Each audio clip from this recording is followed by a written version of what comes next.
now with David Mathews from John Deere, and we're going to look at a 750A with David. So Good morning, thank you very Philip. much for bringing it. No problem at all. Thank you for inviting us. So the drill itself, I've known these for many years. It's been around for a fair while now. Yep. Yeah, I mean, it's a drill that really needs no introduction.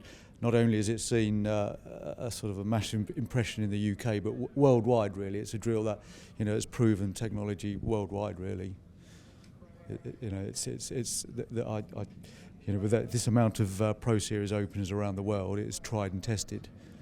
Yeah, and I guess then, from that point of view, reliability, durability, there would still be, I guess, a few little nuances with them. So do you want to talk us through how the thing works and how it operates, please? Yeah, sure. I mean, one of the things to say, first and foremost, it's not an overly complicated drill. It's simple in its functionality.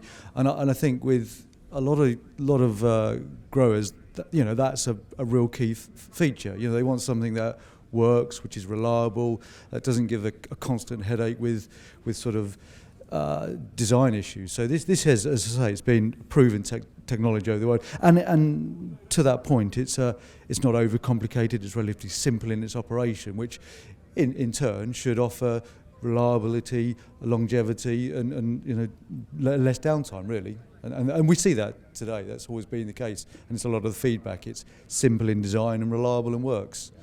Yeah. Okay, so just talk me through then the various bits of it, how it functions, please. Okay, so we've got, if we start with our disc, an 18-inch disc. Probably to go back one stage, primarily this would have been designed for direct drilling.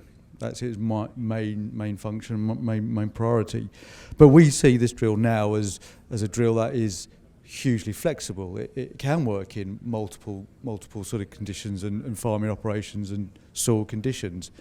But if we talk about it being a direct drill, we hinge around the main disc, 18-inch disc, with a seed coulter running about a 7-degree angle. So moving minimal soil. I think that's the other key point about the drill. It's minimum soil disturbance, which, as we all know, for direct drilling and black grass control, that's a key feature of the drill. So moving as little soil as possible. We've got a depth wheel. This particular one is spoked, so running in wetter conditions. We offer 3 types of depth wheel. This one, it was wetter conditions, a slightly narrow one for more stonier conditions, and then a solid wheel inside. But this would be probably the better option today. It covers all bases, really. Then we go to the back of the drill, the coulter, the press wheel, which is probably key to the system, actually. What we're really trying to achieve is that soil seed contact. This roller presses that seed into that slot, really gives that soil seed contact, which is crucial. We've seen where it doesn't work, where seed is doesn't have that contact. So that is really that in combination is crucial, really. And then we've just got the closing disc just to close that slot up, just cover that seed more and create that tighter seed soil contact.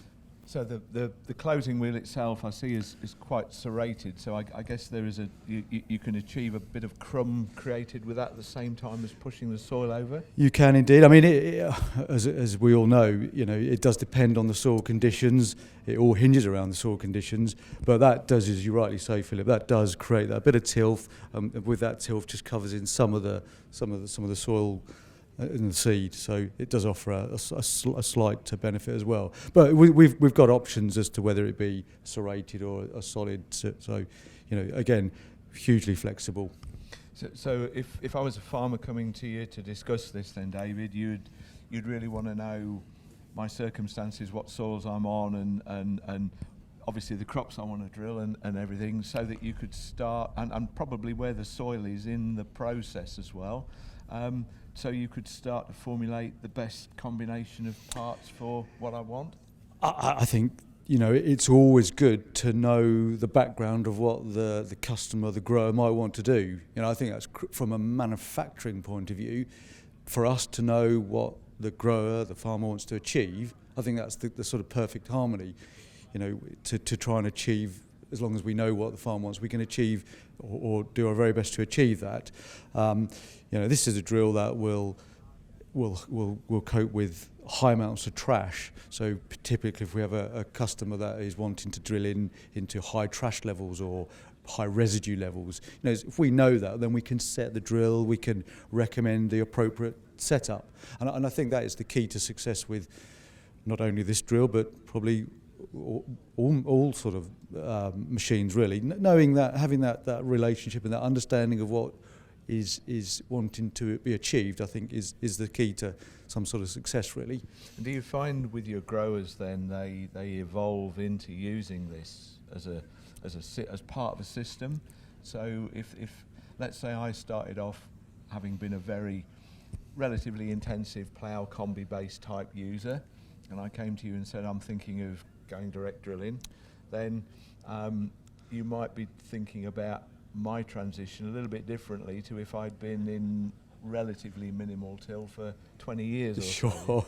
Well, that is always the sort of key really. We obviously have designed and used this and we know how well it works, but I think there is it's a slight onus on us to guide and assist in that transition. It's quite a brave move really to go from a conventional system where, as growers know, it's bread and butter, they know how it works, but then to go to something maybe slightly off-piste, if you will, I think it's appropriate that we offer that support and assistance and guidance to sort of achieve that goal really.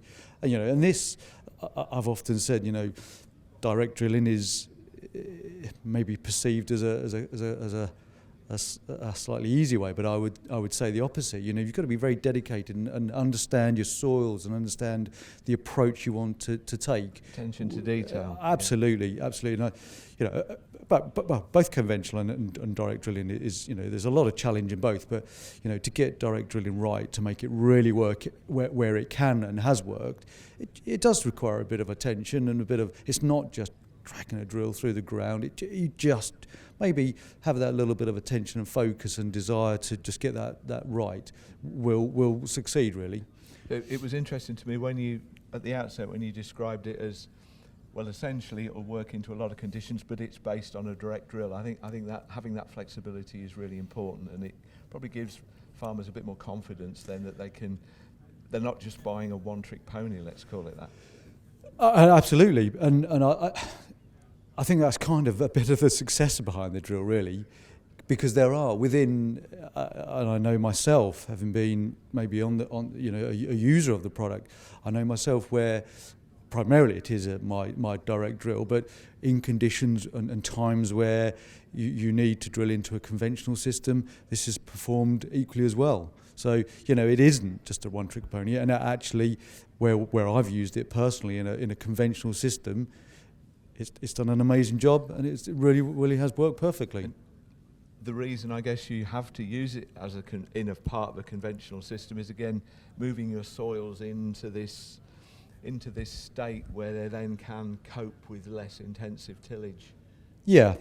I think one of the things I always have a great deal of admiration for the industry is that we're kind of, or growers are a very resourceful people, and we want to make something work, and if we've got the tools to be flexible, to put into the right situation and still achieve the very best outcome, I think this drill has done that in so many situations, and so many crops as well. We're not just talking about small seeds. I mean, I've personally drilled beans with it at some depth with great success. So it isn't just a direct drill for small seeds. It covers a multiple and a wide range of both cropping types and seed types. So it does have great flexibility really.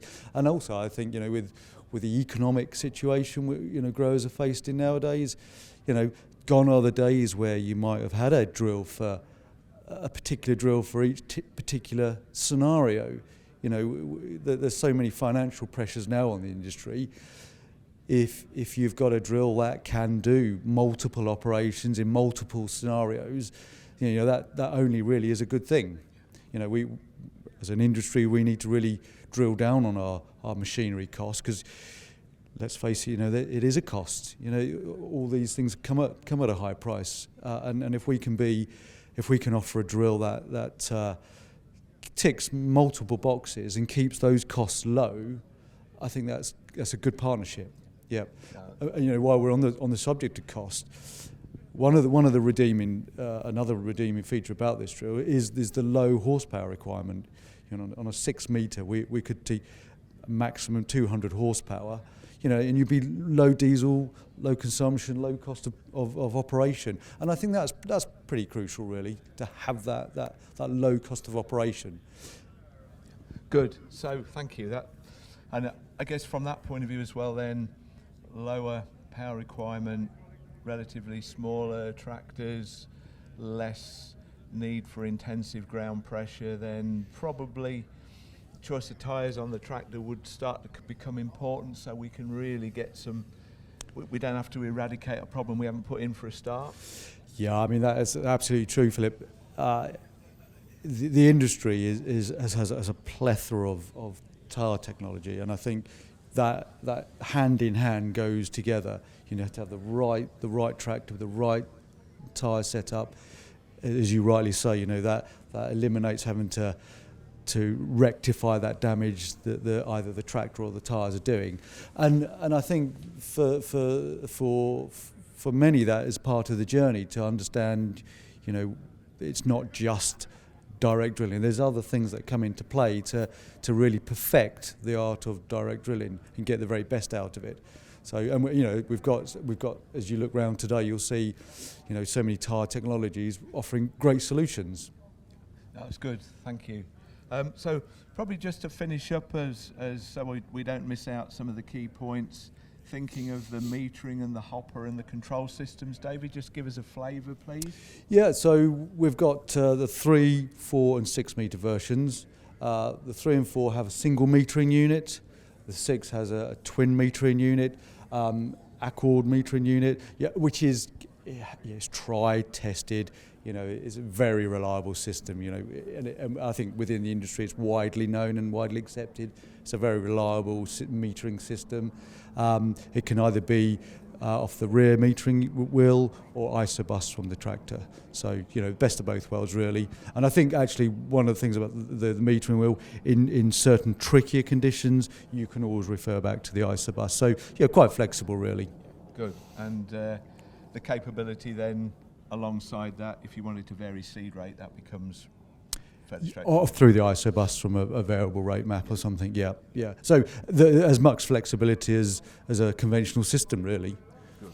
Yeah. Good. No, well, that sounds good. And I think it's interesting with your experiences with using the drill. I think that's something that is worthwhile a lot of farmers understanding, because that experience it can be really quite useful in particularly the early stages of a transition. Yeah, it is always a big step to go into something like this. And as I said from the very start, this is technology that's been tried and tested the world over. There's most countries have got access to this, and it's been tried, tested, and proven. So we I think as a manufacturer, if we can help the customer along the way on that journey with reassuring what the capabilities of this drill are and the flexibility of this drill, handles high trash rates, low cost of operation, easy access to parts. As you look at the drill today, you wouldn't think there's a whole mass of parts. And other features we didn't maybe say is how easy it is to change. We haven't got to undo nuts and bolts, as we see on so many occasions where we have to make adjustments and tweaks to get the best out of it. We've got very simple levers and rather than having nuts and bolts to change individual coulters. And I think that makes a difference. From an operation level, and I'm quite sure of this. Often there is an adjustment that needs to be done, but sometimes it's not done because it's not easy to do. Too difficult, yeah. Well, there's always a time constraint. We understand that, but if something's easy and straightforward, it's more likely to be done. And then you get the best out of it. And you do. You think, oh, it won't take me too many seconds to just change that depth. Yeah. So you would then do it. But if it's a laborious task where you've got to get your toolbox out and all this sort of rigmarole, then it's probably not going to be done. So I guess the point I'm trying to say is that because it's easy to adjust, it gets done, and therefore we can deliver the optimum sort of outcome. Yeah. No, that makes complete sense. David, well, many thanks for talking us through. Thank you, drill, Philip. Yep. And all the best with the rest of the show. Thank you very much for your time, Philip. Yeah. Cheers.